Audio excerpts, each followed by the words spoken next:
Hello everyone and welcome back to this channel, and today I'm going to walk you through how to stop a particular ad from popping up on your YouTube channel or your YouTube app.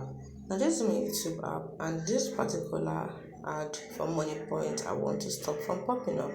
So what do? You click on the three dots at the corner of it and then give it a few seconds to load, and you can see the option for block. Tap on block and you shouldn't see it again from Google. Tap on continue and that's it.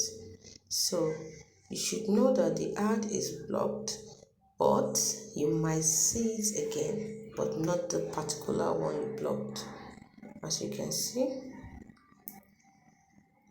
let's say I want to block another one. Another one I need to block.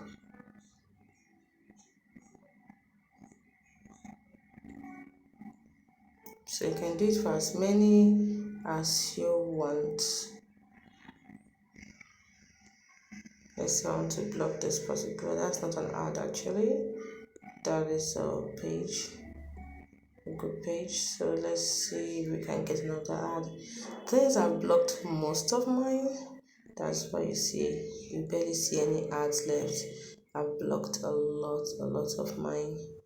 So you can try it with yours and you'll be able to block as much as you want. So you can see you barely see that particular ad popping up from Money Points anymore, or most ads, because as you can see I've blocked mine. So hope you found this video helpful.